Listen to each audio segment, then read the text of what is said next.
Salut à toutes et à tous, Marty Japan, la chaleur est étouffante, bordel de merde, j'ai envie d'arracher le masque là, de le jeter. Aujourd'hui ce que je vous propose c'est de déambuler un petit peu dans les rues nippones, quoique non, puisqu'on va se rendre dans un game center familial. Qu'est-ce que j'entends par game center familial? Il s'agit d'un lieu où les enfants, les bambins sont acceptés, les petites familles peuvent du coup se rassembler là-bas, s'amuser ensemble. Et il y a des coins réservés du coup aux tout petits, et c'est vraiment sympathique. En dehors de ça, il y a bien évidemment des UFO catchers, des bandes d'arcade, tout ça. Je vous propose de découvrir cet univers avec moi. On va arrêter de parler. Vous êtes chaud, je suis chaud et on y va. Allez, vous vivez le truc en même temps que moi. On arrive ici à l'entrée.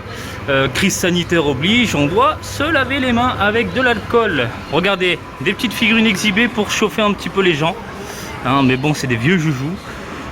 Ici quelques peluches. Univers sympathique. Bon, j'en profite pour venir en semaine parce qu'il n'y a pas trop de monde. Comme vous pouvez le voir, vous avez des mini UFO catchers ici. C'est vraiment tout petit pour que les gamins s'amusent, tout simplement. Voilà. Et il y a du lourd. Il y a du lourd. Kimetsu no Yaiba en SD, tout mignon, tout petit, tout à croquer. De ce côté-là, bien évidemment, l'univers des gâchapons, pour ne pas changer. Du Doraemon. Et là, on est vraiment dans le coin réservé aux enfants. Mais vraiment, hein. Regardez, ils peuvent monter dans la petite bagnole de flic, s'amuser au coin avec Thomas, hein, le petit train. Mais c'est quoi ce truc? Ça y était pas avant ça. Les poulicoulas, laissez tomber. Là, c'est réservé un peu plus aux adolescents adultes. De quoi s'éclater, s'amuser.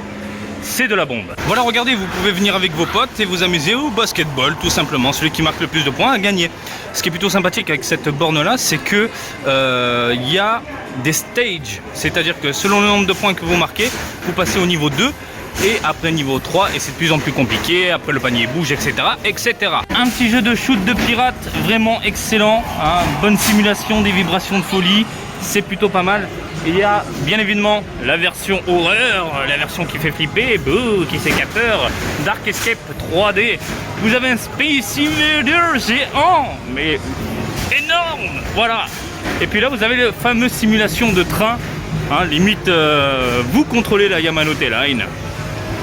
Voilà, avec les commandes qui sont adaptées du Jurassic Park en jeu de shoot.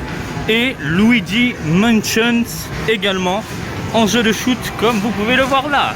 Donc ce genre de borne, si ça vous intéresse, un jour je vous ferai des petites vidéos spéciales. Encore un coin pour les enfants, de la tuerie, de quoi s'amuser, tout simplement. Tout ce coin là, ce sont des machines à sous, hein, et c'est pas du tout intéressant, j'ai pas envie de vous montrer ça.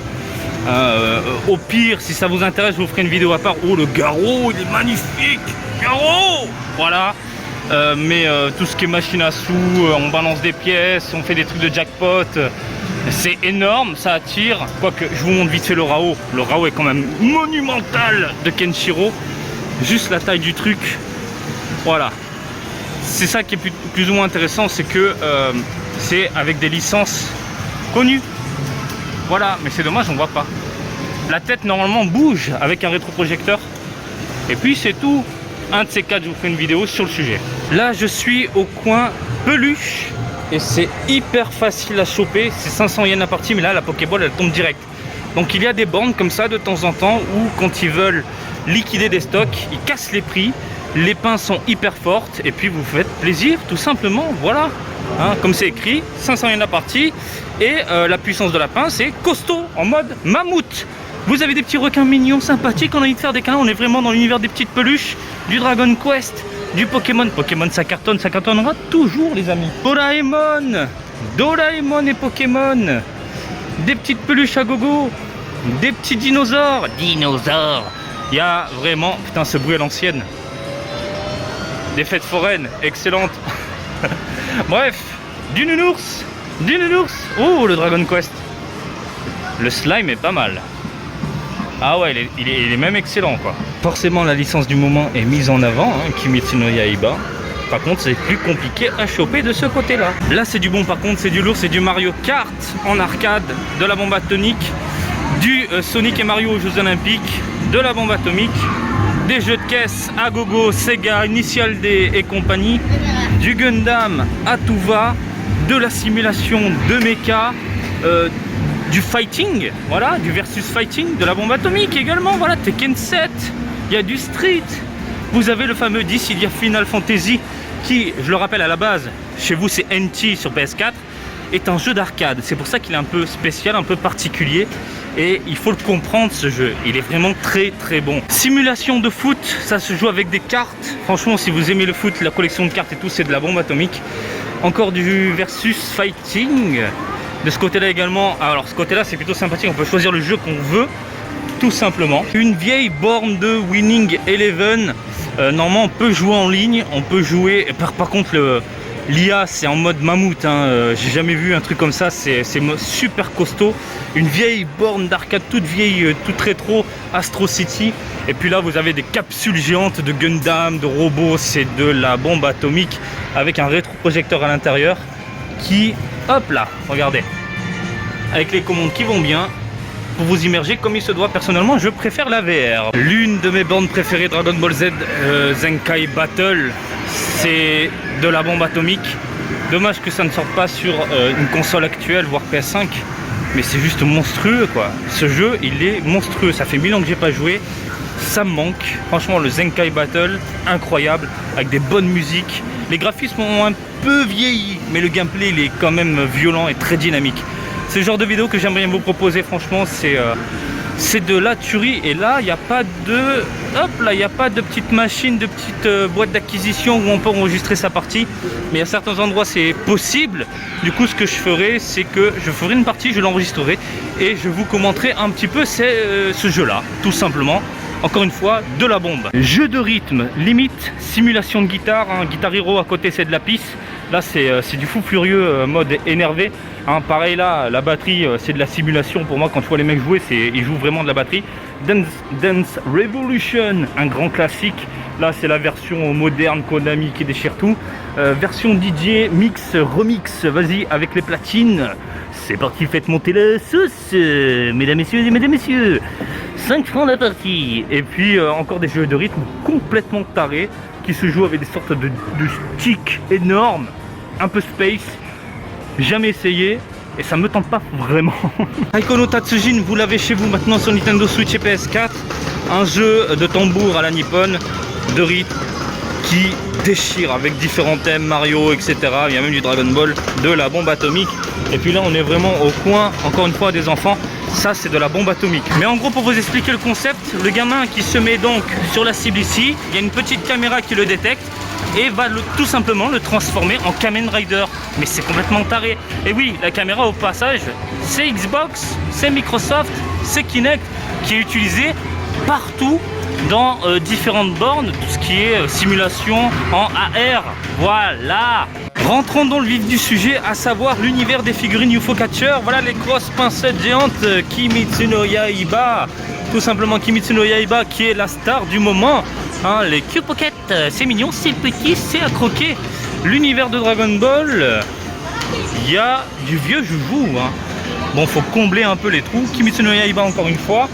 Encore du Kimetsu no Yaiba qui est partout, mais vraiment partout. Kimetsu no Yaiba, One Piece, enfin, putain, un peu de One Piece qui fait plaisir. Voilà, de la glitter and glamour, superbe. En Dragon Ball, on a du Goku 4, du Gogeta, du Gotenks. On a bien évidemment du Goku Yardrat. Voilà, 200 yens la partie, mais pour l'avoir c'est chaud. De la princesse de Disney, du Végétan Super Saiyajin 4, hein, que je n'ai pas d'ailleurs. Du Gotenks encore, du Gohan Ultimate que je vous ai déballé, du Cross Materia que je vous ai également déballé. Putain mais c'est cher, c'est très très cher. On a du Kamen Rider, du Hatsune Miku, de la demoiselle je sais pas trop quoi, encore Hatsune Miku que j'adore, hein. C'est un peu la mascotte, la diva de Sega. Encore du connu, de ce côté-là, du Jurassic Park, des petits sacs, du Kirby, du Ventilo Kirby, encore du Kirby, encore du connu, et du si connu, Sega est mise à l'honneur. Voilà. Alors ça, pour choper, c'est un peu chaud, hein. Faut foutre ce genre de plaquettes à l'intérieur du trou pour pousser la figurine ou l'objet convoité. Laissez tomber, c'est même pas la peine. Alors ça, c'est soi-disant tu chopes facilement la WCF, ça tombe, mais dans le trou ici il y a des barres et je me suis fait niquer plusieurs fois. Par contre c'est ici de ce côté là, c'est de la figurine à 500 yens. Ils n'ont pas grand chose, encore une fois c'est du déstockage. 500 yens, c'est sûr à 100%, vous l'avez, hein. Le petit Kirby par exemple, là pour 500 yens, vous l'avez. Le personnage Avengers, là, Q-Pocket, vous l'avez. Gact, putain, il y a du Gact. Et c'est là, de temps en temps, je me fais un petit Dragon Ball, quelque chose comme ça. Donc c'est plutôt cool. Et c'est du 100% sûr. Pokémon, goodies à la con, peluche, serviette, machin, coussin. T'en veux, toi, des trucs dans les game centers? Voilà, il y a même de la bouffe.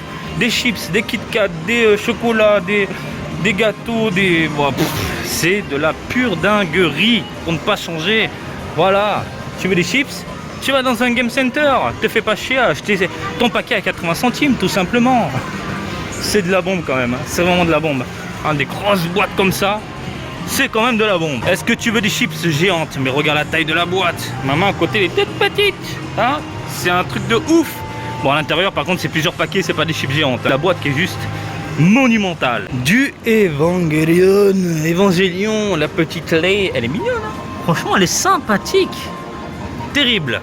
Encore Evangelion, licence qui est toujours d'actualité, hein. C'est sympa de voir du joujou comme ça, franchement, plus que plaisant. Bon voilà les gens, fin du petit tour dans un game center familial. Si ce genre de vidéo vous amuse et vous plaît, comme d'habitude, faites-le moi savoir dans les coms pour savoir si je fais d'autres vidéos de ce type, parce qu'il y a des game centers totalement monstrueux, de fous furieux, pour se retourner un peu le cerveau et se la régaler. Comme d'habitude, je vous invite à me suivre sur Twitter et Facebook, Marty Japan, et je vous dis à très bientôt. Allez, salut, bisous, ciao ciao.